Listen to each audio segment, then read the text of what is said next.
ನಾನು ಮೊದಲಿಗೆ ಮಹಾಂತೇಶ್ ಅವರ ಹತ್ರ ಒಂದು ರಿಯಾಕ್ಷನ್ ತಗೊಳ್ಳಿಕ್ಕೆ ಇಷ್ಟಪಡ್ತೀನಿ. ಮಹಾಂತೇಶ್ ಅವರೇ, ಫಸ್ಟ್ ಆಫ್ ಆಲ್ ಎನ್ಕೌಂಟರ್ ಅಂತ ಏನು ಹೇಳ್ತಾ ಇದ್ದೀರಿ, ಅವರು ಬೇಟೆಗಾರರು ಅನ್ನೋದು ಸರ್ಕಾರದ ವಾದ.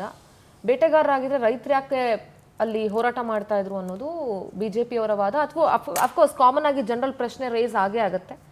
ಸೊ ಇಲ್ಲಿ ಅರಣ್ಯ ಇಲಾಖೆ ಸಚಿವರ ಹೇಳಿಕೆಗೂ ಉಸ್ತುವಾರಿ ಸಚಿವರ ಹೇಳಿಕೆಗೂ ಲಾಟ್ ಆಫ್ ಡಿಫ್ರೆನ್ಸ್ ಅದೇ. ಏನು ಹೇಳ್ತೀರಿ? ನೋಡಿ ಮೇಡಮ್, ಈಗಾಗಲೇ ತನಿಖೆಯನ್ನು ಭಾಳ ತೀವ್ರವಾಗಿ ಮಾನ್ಯ ಮುಖ್ಯಮಂತ್ರಿಗಳು ಗೊಳಿಸಿದ್ದಾರೆ. ತನಿಖೆ ಇನ್ನೂ ಹೆಚ್ಚಿನ ಹಂತದಲ್ಲಿ ನಡೀತಾ ಇದೆ.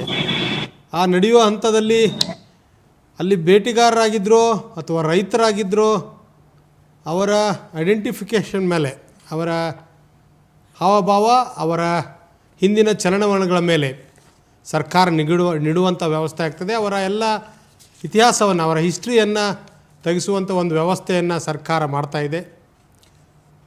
ಬೇಟೆಗಾರರೇ ಆಗಿದ್ದರೆ ಅವರಿಗೆ ತಕ್ಕ ಶಿಕ್ಷೆ ಆಗುವ ನಿಟ್ಟಿನಲ್ಲಿ ನಮ್ಮ ಸರ್ಕಾರ ಬದ್ಧವಾಗಿದೆ.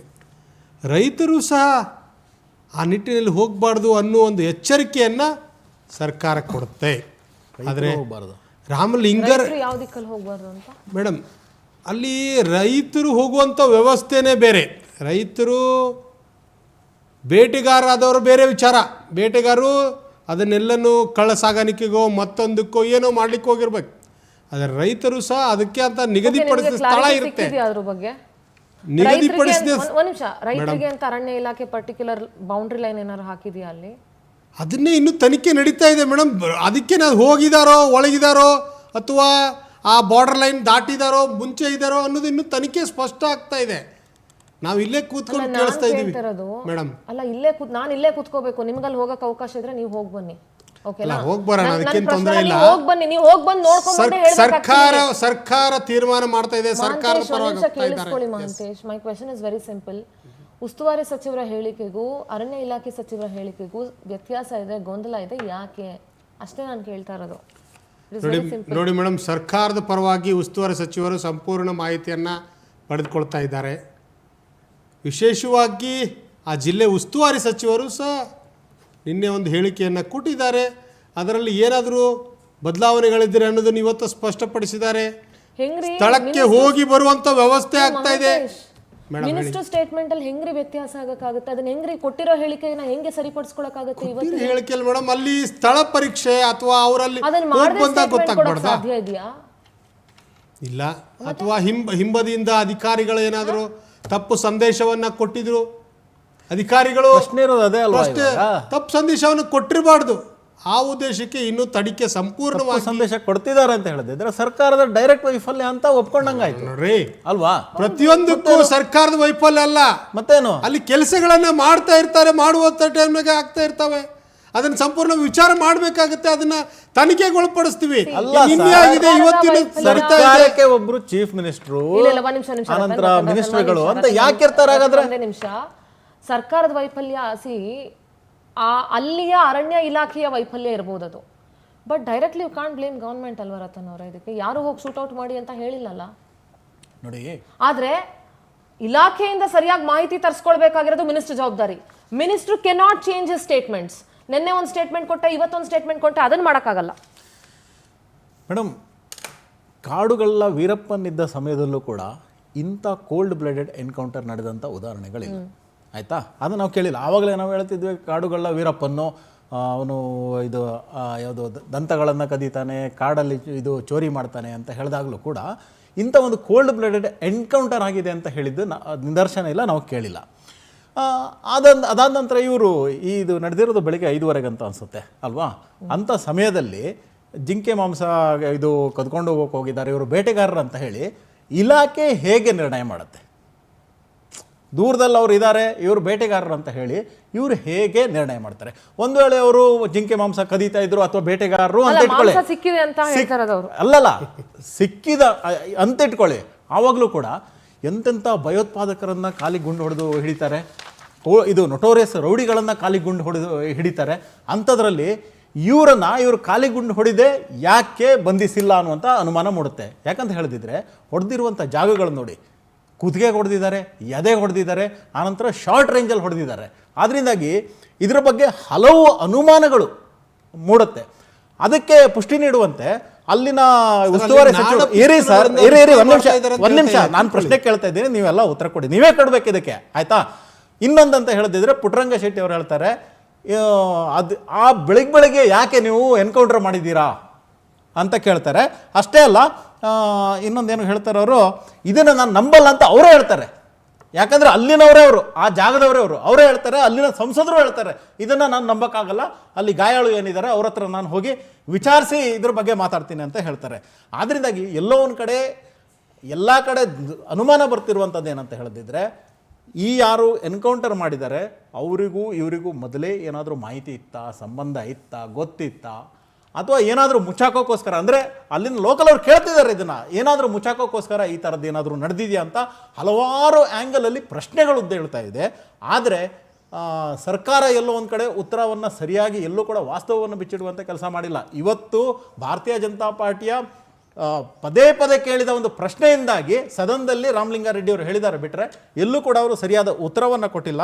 ಆದ್ರಿಂದಾಗಿ ನನಗೆಲ್ಲೋ ಅನಿಸುತ್ತೆ ಇವಾಗ ಜುಡಿಷಿಯರಿ ಎನ್ಕ್ವೈರಿಗೇನೋ ಕೊಟ್ಟಿದ್ದಾರೆ, ಆದರೆ ಸಾಕ್ಷ್ಯ ಮುಚ್ಚಾಕುವಂಥ ಕೆಲಸ ಆಗಬಾರ್ದು. ಸರ್ಕಾರ ಇದನ್ನೆಲ್ಲ ನೋಡ್ಕೋಬೇಕು.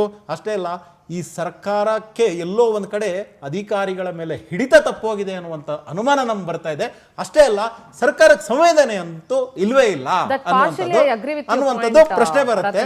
ಇನ್ನೊಂದು ಏನಂತ ಹೇಳಿದ್ರೆ, ಇವರಿಗೆ ಇನ್ನೊಂದು ಪ್ರಶ್ನೆ ಅಂತ ಹೇಳಿದ್ರೆ, ಇವರಿಗೆ ಇದು ಇಂಥ ಒಂದು ಇದನ್ನ ಮಾಡೋಕೆ ಅಧಿಕಾರ ಕೊಟ್ಟವರು ಯಾರು, ಕೋರ್ಟ್ ಕಚೇರಿಯಲ್ಲಿ ಏನಕ್ಕಿದೆ ಹಾಗಾದ್ರೆ ಈ ಒಂದು ರಾಜ್ಯದಲ್ಲಿ ಅನ್ನುವಂಥ ಪ್ರಶ್ನೆ ಕೂಡ ಈಗ ಅಂತ ಸಂದರ್ಭದಲ್ಲಿ ಏನಾಗುತ್ತೆ, ಅವರು ಹೇಳಿದ್ದಾರೆ ಆತ್ಮರಕ್ಷಣೆಗೋಸ್ಕರ ಗುಂಡು ಹಾರಿಸಿದ್ವಿ ನಾವು ಅಂತ ಹೇಳಿದ್ದಾರೆ. ಕತ್ಲು ಕಾಣಿಸಿಲ್ಲ, ಆತ್ಮರಕ್ಷಣೆಗೋಸ್ಕರ ನಾವು ಅವ್ರು ನಮ್ಮ ಮೇಲೆ ಫೈರ್ ಮಾಡ್ತಾ ಇದ್ರು ಆ ಕತ್ಲಲ್ಲಿ, ಸೊ ನಾವು ರಿಟರ್ನ್ ಫೈರ್ ಮಾಡುವಾಗ ಈ ತರ ಆಗಿದೆ ಅಂತ ಹೇಳಿದ್ದಾರೆ. ನಿವೃತ್ತ ಅರಣ್ಯ ಅಧಿಕಾರಿಗಳಿದ್ದಾರೆ ನಮ್ಮ ಜೊತೆಗೆ, ದೇವರಾಜ್ ಅವರಿದ್ದಾರೆ. ಸರ್ ನಮಸ್ಕಾರ. ಹಾಗೆ ಬಾಲಚಂದ್ರ ಅವರಿದ್ದಾರೆ. ಸರ್ ನಮಸ್ಕಾರ, ಕಾರ್ಯಕ್ರಮಕ್ಕೆ ಸ್ವಾಗತ ಸರ್. ಸರ್ ನಾನು ದೇವರಾಜ್ ಅವ್ರ ಹತ್ರ ಮೊದಲು ಮಾತಾಡ್ತೀನಿ. ಸರ್, ಈ ಎನ್ಕೌಂಟರ್ ಬಗ್ಗೆ ನೀವ್ ಏನ್ ಹೇಳ್ತೀರಿ? ಕಾಡ್ಗೆ ಈ ಚಾಮರಾಜನಗರ ಅಂತ ಬಂದಾಗ, ದಟ್ ಇಸ್ ದ ಬಾರ್ಡರ್, ಆ ಕಡೆ ತಮಿಳ್ನಾಡು ಈ ಕಡೆ ಕರ್ನಾಟಕ ಬಾರ್ಡರ್ ಇರೋದ್ರಿಂದ, ಇನ್ನೊಂದು ಕಡೆ ಈ ರೀತಿಯಾದಂತಹ ಬಾರ್ಡರ್ಗಳಿರೋದ್ರಿಂದ, ಚಾಮರಾಜನಗರದ ಗಡಿ ಭಾಗದಲ್ಲೂ ಹನೂರು ಅಂತೆಲ್ಲ ಬಂದಾಗ ಬಹಳಷ್ಟು ಜನ ತಮಿಳರು ವಾಸ ಮಾಡ್ತಾ ಇದ್ದಾರೆ ಅಲ್ಲಿ. ಮತ್ತು ಕಾಡು ಅಂತ ಬಂದಾಗ ಅಲ್ಲಿಂದ ಇಲ್ಲಿಗೆ ಬರೋರು, ಇಲ್ಲಿಂದ ಅಲ್ಲಿಗೆ ಹೋಗೋರು ಇದ್ದೇ ಇರ್ತಾರೆ. ಸೊ ಅಲ್ಲಿ ರೈತರ ಬೇಟೆಗಾರರ ಅನ್ನುವಂಥದ್ದು ಒಂದು ಕನ್ಫ್ಯೂಷನ್ಸ್ ಇದೆ ದೇವರಾಜ್ ಸರ್. ಸೊ ನಿಮ್ಮ ಸರ್ ಕೇಳಿಸ್ತಾ ಇದೆಯಾ ದೇವರಾಜ್ ಅವರೇ? ಕೇಳಿಸ್ತಾ ಇದೆ. ನಿಮ್ಮ ಎಕ್ಸ್ಪೀರಿಯನ್ಸ್ ಅಲ್ಲಿ ಈ ಎನ್ಕೌಂಟರ್ ಬಗ್ಗೆ ನಿಮ್ ರಿಯಾಕ್ಷನ್ ಏನು? ನೋಡಿ, ಹನೂರ್ಗು ತಮಿಳ್ನಾಡು ಬಾರ್ಡರ್ಗೂ 80ಕ್ಕೂ ಹೆಚ್ಚು ಕಿಲೋಮೀಟರ್ ದೂರದಲ್ಲಿದೆ.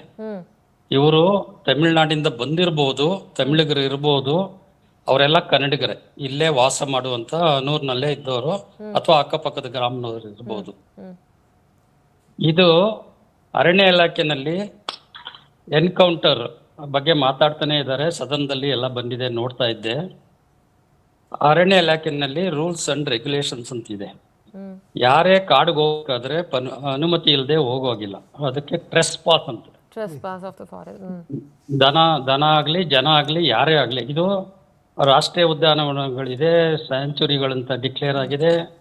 ಇದು 4% ಏರಿಯಾ ಮಾತ್ರ ನಾವು ಡಿಕ್ಲೇರ್ ಮಾಡಿ ಆ ಥರ ಅರಣ್ಯ ಸಂರಕ್ಷಣೆ ಮಾಡ್ತಾ ಇರೋದು. ಇದರಲ್ಲಿ ಪೂರ್ತಿ ಬಯೋಡೈವರ್ಸಿಟಿ ಸಂರಕ್ಷಣೆ ಅಂತ ಜವಾಬ್ದಾರಿ ಅರಣ್ಯ ಇಲಾಖೆ ಮೇಲಿದೆ. ಇದರಲ್ಲಿ 4 ಜನ ಹೋಗಿದ್ರೆ ಯಾಕೆ, 5 ಜನ ಹೋಗಿದ್ರೆ ಯಾಕೆ ಅಂತ ಹೇಳ್ತಾ ಇದ್ದಾರೆ.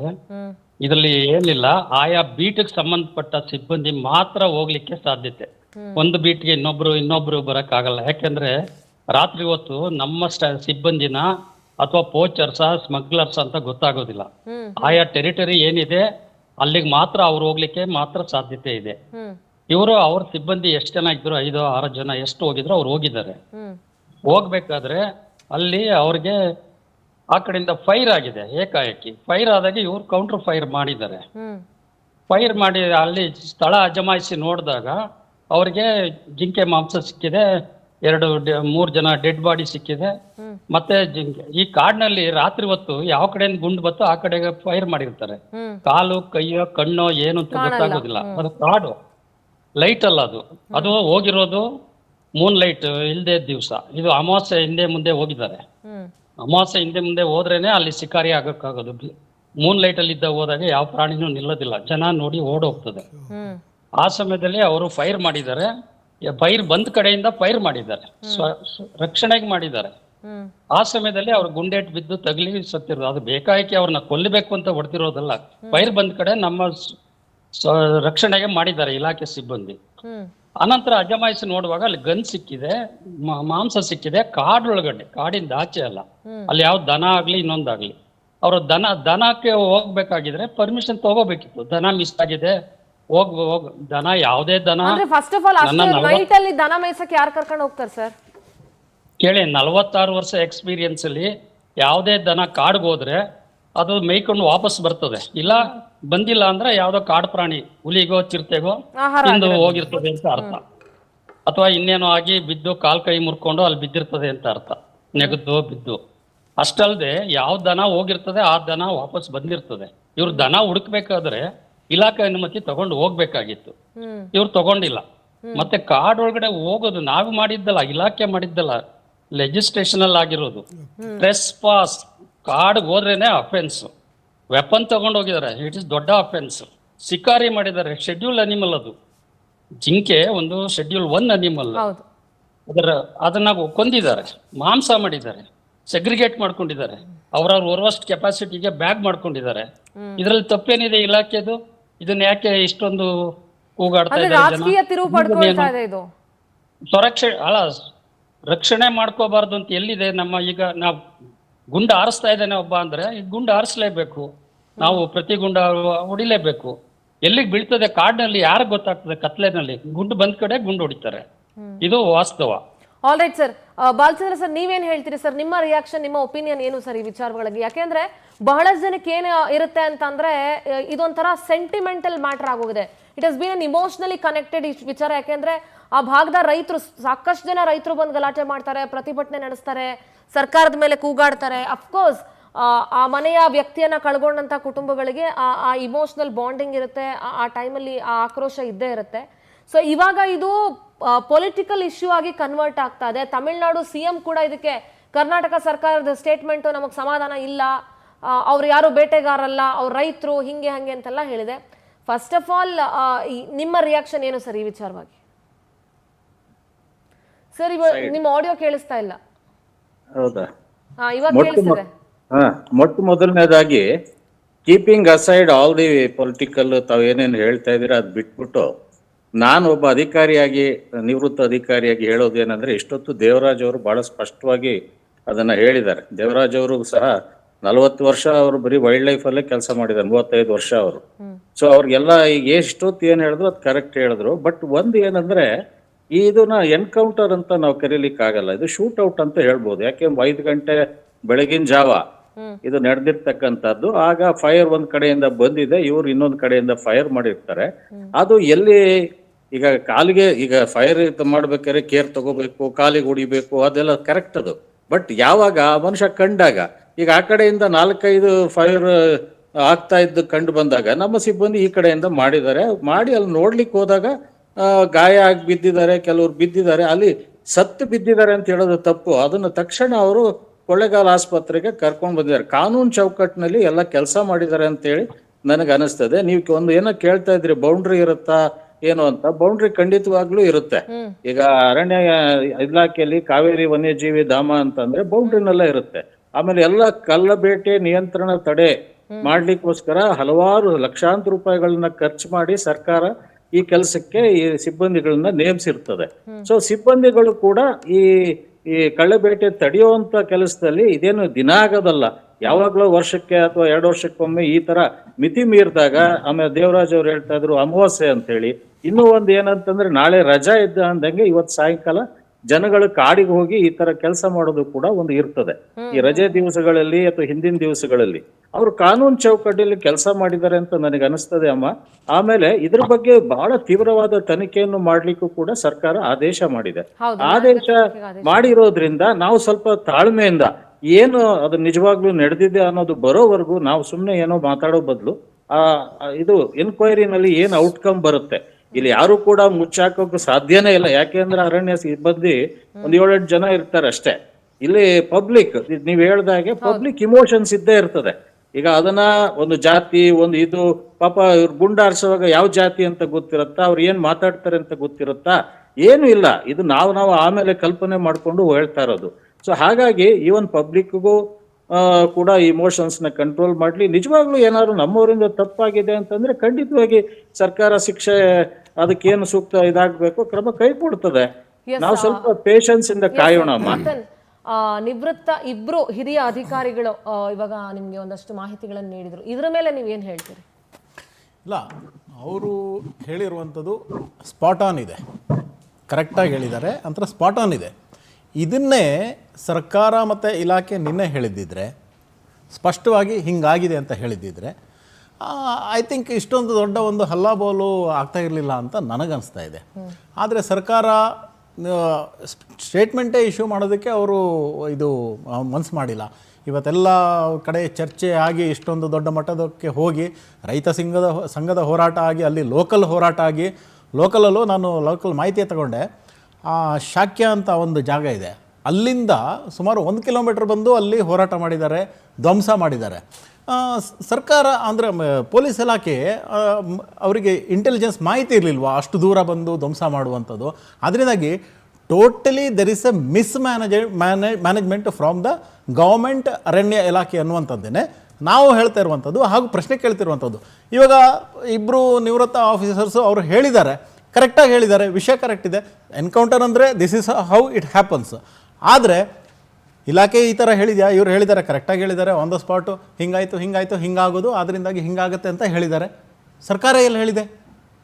ಸರ್ಕಾರ ಇವತ್ತು ಸದನದಲ್ಲಿ ರಾಮಲಿಂಗಾರೆಡ್ಡಿ ಅವರು ಹೇಳ್ತಾರೆ, ಆಯಿತಾ? ಅದು ಹಲವಾರು ನಮ್ಮ ವಿರೋಧ ಪಕ್ಷದ ನಾಯಕರು, ಸುನಿಲ್ ಕುಮಾರ್ ಅವರು, ಬೇರೆ ಬೇರೆಯವರು ಪ್ರಶ್ನೆ ಕೇಳಿದ ನಂತರ ಹೇಳ್ತಾರೆ. ಇಲಾಖೆ ಕೂಡ ಸರಿಯಾದ ಮಾಹಿತಿಯನ್ನು ನೀಡಿಲ್ಲ. ಆಯಿತು, ಅವ್ರದ್ದೇ ಸರ್ಕಾರದ ಸಚಿವರು, ಅಲ್ಲಿನ MLA ಪುಟ್ಟರಂಗ ಶೆಟ್ಟಿ ಅವರು ಅವ್ರೇನು ಹೇಳ್ತಾರೆ? ನಾನು ಇದನ್ನು ಒಪ್ಪಲ್ಲ ಅಂತ ಅವರು ಕಡಖಂಡಿತವಾಗಿ ಹೇಳ್ತಾರೆ. ಹಾಗಾದರೆ ಆನಂತರ ಅಲ್ಲಿನ MP ಸಂಸದರು ಕೂಡ ಹೇಳ್ತಾರೆ, ನಾನು ಇದನ್ನು ಒಪ್ಪಲ್ಲ ಅಂತ ಹೇಳ್ತಾರೆ. ಅಲ್ಲಿನ ಲೋಕಲ್ ಜನರು ಕೂಡ ಇಲ್ಲ, ಇದರಲ್ಲಿ ನಾವು ಏನೋ ಇದು ಅಂದ್ರೆ ಅನುಮಾನ ಕಾಣ್ತಿದೆ ಅಂತ ಹೇಳ್ತಾರೆ. ರೈತ ಸಂಘ ಹೋರಾಟ ಮಾಡ್ತಿದೆ. ಹಾಗಾದ್ರೆ ದೂರದಲ್ಲಿರುವಂತ ಜನ ಯಾವ್ದನ್ನು ಒಪ್ಪಬೇಕು? ಆದ್ರಿಂದಾಗಿ ಹಲವಾರು ಅನುಮಾನಗಳು ಇದು ಬರ್ತಾ ಇದೆ. ಈ ಅನುಮಾನಗಳಿಗೆ ಪ್ರಶ್ನೆಯನ್ನ ನೇರ ಸರ್ಕಾರ ಕೊಟ್ಬಿಟ್ಟಿದ್ರೆ ಇಂಥ ದೊಡ್ಡ ಚರ್ಚೆಗೆ ಅವಕಾಶನೇ ಇರ್ಲಿಲ್ವಲ್ಲ ಅಂತ. ನೋಡಿ ಮೇಡಮ್, ಇದನ್ನ ಅಲ್ಲಿಯ ಸ್ಥಳೀಯಕ್ಕಿಂತಲೂ ರಾಜಕೀಕರಣಗೊಳಿಸಲಿಕ್ಕೆ ಇವತ್ತಿನ ಒಂದು ವೇದಿಕೆ ಆಗಿದೆ. ಅಲ್ಲ ನಿಮ್ಮವರೇ ಸರ್, ನೀವು ಬಿಡಬಾರ್ದಿತ್ತು ಸರ್ ರಾಜಕೀಯ ಅನ್ನೋ ಪ್ರಶ್ನೆನೇ ಇಲ್ಲ. ಎಲ್ಲರಿಗೂ ಗೊತ್ತಾಗ್ತದೆ. ಅಧಿಕಾರಿಗಳು ಸ್ಪಷ್ಟತೆಯನ್ನು ನೀಡಿದ್ದಾರೆ. ಅಧಿಕಾರಿಗಳು ನೀವು ಕೇಳಿದ್ರಿ, ಈಗ ಅಲ್ಲಿನೂ ಏನಾಗಿದೆ ಅನ್ನೋದನ್ನ ತಿಳ್ಕೊಬೇಕಾಗಿದ್ದು ಬಹಳ ಮುಖ್ಯ. ನೈಜ ಪರಿಸ್ಥಿತಿ. ನನ್ನ ಪ್ರಶ್ನೆ ಕೇಳಿಸ್ಕೊಳ್ಳಿ ಫಸ್ಟ್. ಇವಾಗ ಅವರಿಬ್ರು ಇಲ್ಲಿರೋ ಅಧಿಕಾರಿಗಳು ಸ್ಪಷ್ಟನೆ ಕೊಟ್ಟಿದ್ದಾರೆ, ಬಟ್ ನಿಮ್ಮ ಸರ್ಕಾರ ಪ್ರಾಪರ್ ಆಗಿ ಇನ್ಫಾರ್ಮೇಶನ್ ಕೊಟ್ಟಿಲ್ಲ ಅನ್ನೋದು ಇಲ್ಲಿ ಪ್ರಶ್ನೆ. ಯಾಕೆ ಅಂದ್ರೆ ಸಂಸದರ ಸ್ಟೇಟ್ಮೆಂಟು, ನಿಮ್ಮ ಉಸ್ತುವಾರಿ ಸಚಿವರ ಸ್ಟೇಟ್ಮೆಂಟು, ಇಲಾಖೆಯ ಸಚಿವರ ಸ್ಟೇಟ್ಮೆಂಟು ಒಂದಕ್ಕೊಂದು ತಾಳೆ ಆಗ್ತಾ ಇಲ್ಲ. ಅದು ಇಲ್ಲಿ ಮ್ಯಾಟರ್ ಆಗ್ತಾ ಇರೋದು. ಇವಾಗ ಅಕಸ್ಮಾತ್ ಆಗಿ ಹಿಂಗಾಯ್ತು ಅನ್ನೋದನ್ನ ನಾವು ಒಪ್ಕೊಳ್ಳಲ್ಲ ಅಂತ ಅಲ್ಲಿನ ಉಸ್ತುವಾರಿಗಳು ಮತ್ತು ಸಂಸದರು ಹೇಳ್ತಾ ಇದಾರಲ್ವಾ. So they are localites. ಯಾಕಂದ್ರೆ ಮೇಡಮ್ ಇಷ್ಟು ದಿವಸ ಆಗಿಲ್ಲ, ಈಗ ಏಕಾಏಕಿ ಹೀಗಾಗಿದೆ. ಏಕಾಏಕಿ ಹೀಗಾಗಿದೆ ಅಂದ್ರೆ ಹಿಂದೆ ಆಗಿದ್ದೆ ಅಷ್ಟೇ, ಹಂಗಲ್ಲ ಹೇಳಕ್ಕೇನೋ ಹಿಂಗಾಗಿದೆ ಹಿಂಗಾಗಿದೆ ಅಂತ ಹೇಳ್ಕೊಂಡು ನೀವು ಸ್ಟೇಟ್ಮೆಂಟ್ ಇಶ್ಯೂ ಮಾಡಿದ್ರೆ ಅವ್ರಿಗೆ ಸರಿಯಾದ ಎವ್ರಿಥಿಂಗ್ ಇಸ್ ಕ್ಲಿಯರ್ ದೇರ್. ಅಧಿಕಾರಿಗಳ ಕಡೆಯಿಂದ ಆಗಿರ್ಬೋದು ಅಥವಾ ಅಲ್ಲಿ ಏನಾದರೂ ಮಾಬ್ ಅಲ್ಲಿ ರೈತ ಸೇರಿದಾಗ ಏನೋ ವಿಚಾರಗಳನ್ನ ತಪ್ಪಾಗಬಾರ್ದು, ನಾಳೆ ಅದು ದೊಡ್ಡದಾಗಬಾರ್ದು, ಆ ವಿಚಾರದಲ್ಲಿ ಅದನ್ನ ರೈತರು ಸೇರಿದಾಗ ಅಲ್ಲಿನ ಸ್ಥಳೀಯ ಶಾಸಕರು ಸಚಿವರು ಪ್ಯಾನಿಕ್ ಆದ್ರ?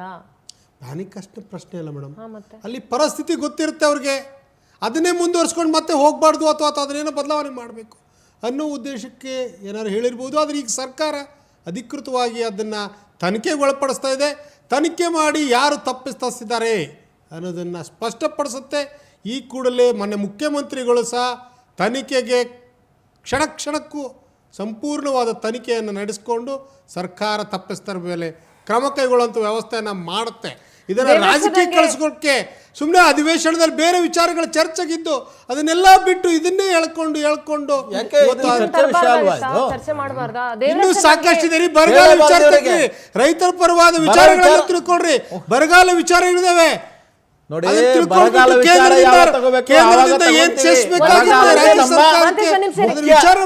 ಮೇಡಮ್, ಇವ್ರಿಗೆ ಒಂದು ಪ್ರಶ್ನೆ ಹೇಳ್ತೀನಿ. ಬರಗಾಲವೇ ನಮ್ಮ ಮುಖ್ಯ ಅಜೆಂಡಾ ಆಗಿತ್ತು. ಆಯ್ತು, ಆದ್ರೆ ನೀವು ಈ ಹೋಯ್ತು, ತರ ಇವತ್ತು ಆಗಿಲ್ಲ, ಎರಡು ಈಗ ದಿವ್ಸ, ಇದ್ರ ಬಗ್ಗೆ ಕೇಳ್ಬಾರ್ದಾ? ಎರಡು ದಿವ್ಸ ಪ್ರಶ್ನೆ ಕೇಳ್ಬಾರ್ದಾ? ಸರ್, ನಂಗೊಂದು ಇನ್ನೊಂದು ಮಾಹಿತಿ ತಿಳಿಸ್ಕೊಳ್ಳಿ. ನಾನು ನಿಮ್ಮಿಂದ ಮತ್ತು ಬಾಲಚಂದ್ರ ಸರ್ ಇಂದ ಒಂದಷ್ಟು ಮಾಹಿತಿಗಳನ್ನು ಪಡ್ಕೊಳಕ್ ಬಯಸ್ತೀನಿ. ಯಾಕಂದ್ರೆ ಈ ಕಾಡಂಚಿನ ಗ್ರಾಮಗಳು ಅಂತಂತ ಒಂದಷ್ಟು ಗ್ರಾಮಗಳಿರ್ತಾವೆ. ಸೊ ಅಲ್ಲಿನ ಅರಣ್ಯ ಇಲಾಖೆ ಸಿಬ್ಬಂದಿಗೆ ಕೆಲವೊಂದ್ಸಲ ಅಲ್ಲಿನ ಗ್ರಾಮಸ್ಥರ ಜೊತೆಗೂ ಒಂದು ಒಡನಾಟ ಇರುತ್ತೆ. ಗ್ರಾಮಸ್ಥರು ಯಾರು, ಹೊರಗಿನವ್ರು ಯಾರು ಅನ್ನೋದು ಒಂದು ಮಟ್ಟಿಗೆ ಐಡಿಯಾ ಇರುತ್ತೆ ಅಂತ ನಾನು ಭಾವಿಸ್ತೀನಿ ಸರ್. ಮತ್ತು ನೀವು ಹೇಳ್ದಂಗೆ August 15th ರಜಾ ಇತ್ತು. ಸೊ 14th ರಾತ್ರಿ ಇವರು ಜಿಂಕೆ ಮಾಂಸ ಹೊಡಿಯಕ್ಕೆ ಹೋದ್ರು, ಮತ್ತೊಂದು ಏನು ಹೇಳ್ತಾ ಇದ್ದೀರಿ. ಆಮೇಲೆ ಸಚಿವರು ಏನು ಹೇಳಿದ್ರಲ್ಲ, ನಾನು ಇದನ್ನ ಒಪ್ಕೊಳ್ಳಲ್ಲ ಅಂತ ಸಂಸದರು ಸಚಿವರು ಹೇಳಿದ್ದು ಅಷ್ಟೇನೆ. ಯಾಕೆಂದ್ರೆ ಕಾಡಲ್ಲಿ ಪ್ರತಿದಿನ ಘಟನೆಗಳು ನಡೆಯಲ್ಲ. ಯಾವ ಮೂಮೆಂಟಲ್ಲಿ ಏನಾಗುತ್ತೆ ಅನ್ನೋದು ಅರಣ್ಯ ಇಲಾಖೆ ಸಿಬ್ಬಂದಿನೂ ಏನು ಎಕ್ಸ್ಪೆಕ್ಟೇಷನ್ಸ್ ಇಟ್ಕೊಂಡಿರಲ್ಲ. ಇಂಥ ದಿವಸ ಇವ್ರು ಬರ್ಬೋದು ಮಾಡ್ಬೋದು ಅನ್ನೋದು. ಬಟ್ ಸ್ಟಿಲ್ ನೈಟ್ ಅಲ್ಲಿ ಬೀಟ್ ಹೋಗೋರು ಯಾರು ಇರ್ತಾರೆ ಅವ್ರಿಗೆ ಒಂದು ಮಾಹಿತಿ ಇರಬಹುದು ಅಂತ ಅನ್ಸುತ್ತೆ. ಈ ವಿಚಾರವಾಗಿ ಏನ್ ಹೇಳ್ತೀರಿ ಸರ್ ನೀವು? ನೋಡಿ, ನಾನು ಹೇಳ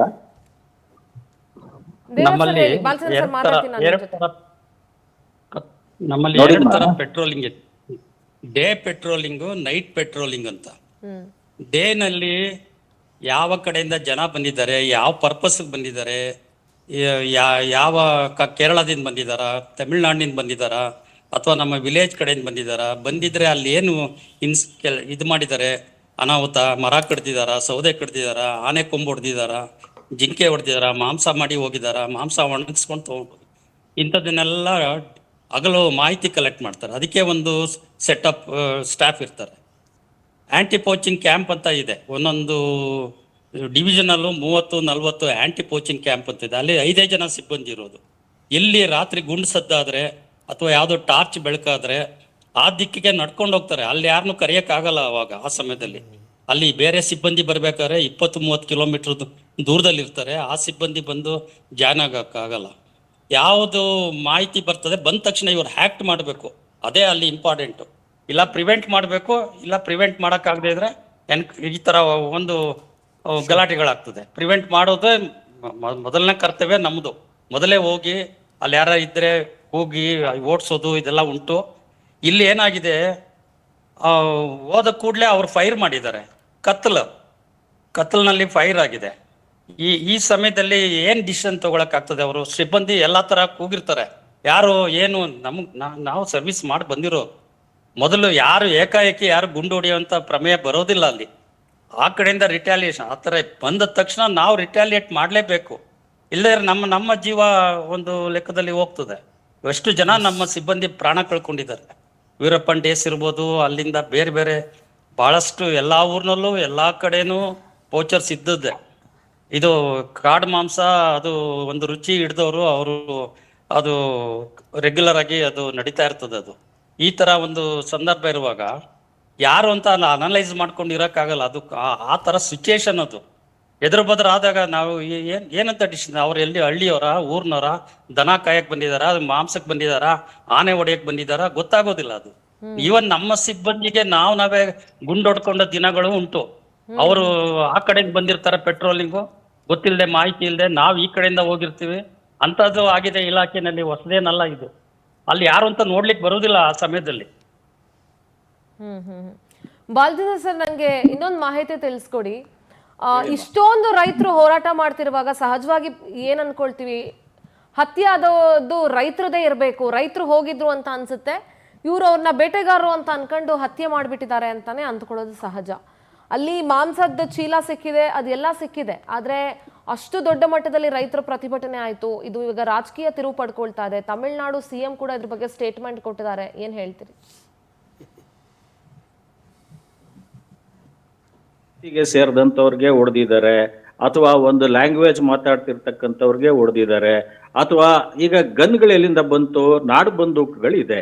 ಈಗ ನೀವು ಎಲ್ಲ ಇದು ಬರೀ ಕೇವಲ ಮಲೆ ಮಹದೇಶ್ವರ ಬೆಟ್ಟ ಅಥವಾ ಆ ಪ್ರದೇಶ ಹುಗ್ಗೆಂ ಪ್ರದೇಶ ಅಲ್ಲ, ನೀವು ಸುತ್ತಲೂ ಎಲ್ಲಿ ಅರಣ್ಯ ಇದೆ ಅಲ್ಲಿ ಸುತ್ತಲೂ ನಾಡು ಬಂದೂಕುಗಳು ಇರೋದು ನಾವು ನೋಡಿದ್ದೀವಿ. ಅಲ್ಲಿ ಪೊಲೀಸ್ ಅವ್ರಿಗೆ ನಾವು ಕೂಡ ಬಂಡೀಪುರಲ್ಲಿ ಇದ್ದಾಗ ಸುಮಾರು ಒಂದು 60-70 ನಾಡು ಬಂದೂಕುಗಳು ಈ ಹಂಚಿನ ಗ್ರಾಮದಲ್ಲೇ ಇರ್ತವೆ. ಅಲ್ಲಿ ಒಂದು ಗ್ರಾಮದಲ್ಲಿ ಒಬ್ರು ಇಬ್ರು ಇರ್ತಾರೆ ಇಂಥವ್ರು. ಯಾರು ಈ ಮಾಂಸಕ್ಕೆ ಕಾಡು ಮಾಂಸಕ್ಕೆ ಹೊಂದ್ಕೊಂಡು ನಿಂತವ್ರು. ಈಗ ಚಿಕನ್ ಅದು ಇದು ಎಲ್ಲ ಚೀಪಾಗಿ ಸಿಕ್ಕಿರೋದ್ರಿಂದ 99% ಈಗ ಕಡಿಮೆ ಆಗಿದೆ. ಈ ಮುಂಚೆ ಎಲ್ಲ ಯಥೇಚ್ಛವಾಗಿ ನಡೀತಾ ಇತ್ತು. ಆಗ ನಿಮ್ಮ ಈಗ ಒಂದು 20-30 ವರ್ಷ ತಗೊಂಡ್ರೆ ಅಥವಾ 15 ವರ್ಷ ತಗೊಂಡ್ರೆ ಮಾಧ್ಯಮಗಳು ಕೂಡ ಅಷ್ಟು ಇರಲಿಲ್ಲ. ಆಮೇಲೆ ಈ ತರ ಒಂದು ಗೊತ್ತಾಗ್ತಾನೂ ಇರಲಿಲ್ಲ. ಎಷ್ಟೋ ವಿಷಯಗಳು ಈ ಮಾಂಸ ಹಂಟಿಂಗ್ ಆಗಿರೋದು ಗೊತ್ತಾಗ್ತಾ ಇಲ್ಲ. ನಾವು ಇಲ್ಲಿ ಕೂಡ ಕಾಡ್ನಲ್ಲೂ ಕೂಡ ಒಂದು 50 ಸರಿ ಹಂಟಾದ್ರೆ ಒಂದು 2-3 ಸರಿ ನಮಗೆ ಜನ ಸಿಕ್ಕಿರ್ತಾರೆ. ಅದು ಇಂಥ ಒಂದು ಘಟನೆ 100ಕ್ಕೆ 1 ಘಟನೆ ಇಂಥದ್ದು ಆಗಿರ್ತದೆ ಅಷ್ಟೇ. ಅದು ಹಲವಾರು ವರ್ಷಗಳ ಕಳೆದು ಈ ಥರದ್ದು ಒಂದು ನಡೆದಿರ್ತದೆ. ಸೊ ಇಂಥ ಸಂದರ್ಭದಲ್ಲಿ ಸರ್ಕಾರ ಕೂಡ ಕ್ರಮ ತಗೊಂಡಿದೆ. ಅವರು ಹೇಳ್ತಾ ಇದ್ದಾರೆ ನಾವೆಲ್ಲ ಎನ್ಕ್ವೈರಿ ಮಾಡ್ತೀವಿ. ಯಾಕಂದ್ರೆ ಏಕಾಏಕಿ ನಾವು ಒಂದು ತೀರ್ಮಾನಕ್ಕೆ ಬರೋದಕ್ಕಾಗಲ್ಲ. ಮುಖಸ್ತುತಿನಲ್ಲಿ ಹೇಳೋದಾದ್ರೆ ಒಂದು 6-7 ಜನ ನಮ್ಮ ಸ್ಟಾಫ್ ಇರ್ತಾರೆ. ಅವರು ಯಾರಿಗೀಗ ಒಂದೆಲ್ಲ ಗಾಬರಿ ಆಗಿರ್ತಾರೆ. ಮೋರೋವರ್ ಅವರು ಇದು ಏನೋ ಆಗ್ಬಿಟ್ಟಿದೆಯಲ್ಲ, ಇದು ಒಂಥರ ಆಗ್ತಾ ಇದೆ, ಅವರ ಒಂದು ಇದನ್ನು ಕುಗ್ತದೆ. ಯಾಕಂದ್ರೆ ಸರ್ಕಾರನೇ ಎಲ್ಲ ಒಂದು ಹೊಣೆಗಾರಿಕೆ ತೆಗೆದುಕೊಂಡು ಆಂಟಿ ಪೋಚಿಂಗ್ ಕ್ಯಾಂಪ್ಸ್ ಮಾಡಬೇಕು, ಇದು ಕಳ್ಳಬೇಟೆ ಆಗದಂಗೆ ತಡಿಬೇಕು ಅಂತ ಎಲ್ಲ ಕೇಂದ್ರ ಸರ್ಕಾರ ಮತ್ತು ರಾಜ್ಯ ಸರ್ಕಾರ ಎರಡೂ ಒಂದು ತೀರ್ಮಾನ ತಗೊಂಡು ಇದನ್ನೆಲ್ಲ ಆಂಟಿ ಪೋಚಿಂಗ್ ಕ್ಯಾಂಪ್ಸ್ನ ನೇಮಿಸಿದಾವೆ. ಸ್ಯಾಂಕ್ಚುರೀಸ್ ಮಾಡಿದ್ದಾರೆ, ನ್ಯಾಷನಲ್ ಪಾರ್ಕ್ಸ್ ಮಾಡಿದ್ದಾರೆ, ಟೈಗರ್ ರಿಸರ್ವ್ಸ್ ಮಾಡಿದ್ದಾರೆ. ಇದೆಲ್ಲ ಉದ್ದೇಶ ಏನು? ಸಾರ್ವಜನಿಕರಿಗೋಸ್ಕರನೇ ಮಾಡಿರೋದು.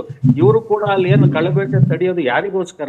ಸಾರ್ವಜನಿಕರು ಎಲ್ಲ ಕಾಡು ಸುಭಿಕ್ಷವಾಗಿದ್ದರೆ ಅದು ಎಲ್ಲ ಅದರ ಪರಿಣಾಮಗಳು ಈಗ ನಾವು ಮಾತಾಡೋದು ಕಷ್ಟ ಆಗ್ತದೆ. ಪರಿಣಾಮಗಳು ಒಳ್ಳೆ ರೀತಿಯಲ್ಲಿ ಅಕ್ಕಪಕ್ಕದ ಜನಕ್ಕೆ ಆಗಲಿ ಅನ್ನೋ ಒಂದು ದೃಷ್ಟಿಯಿಂದ ಮಾಡಿರ್ತಾರೆ. ಈ ಒಂದು ಒಳ್ಳೆ ಉದ್ದೇಶ ಇಟ್ಕೊಂಡು 4 ಜನ ಸಿಬ್ಬಂದಿಯವರು ಮಾಡಿದ್ದಾರೆ. ಇದು ಮಾಡಿರೋದು ಸರಿನೋ ತಪ್ಪೋ ಅನ್ನೋದು ತನಿಖೆಯಲ್ಲಿ ತಿಳಿದು ಬರ್ತದೆ.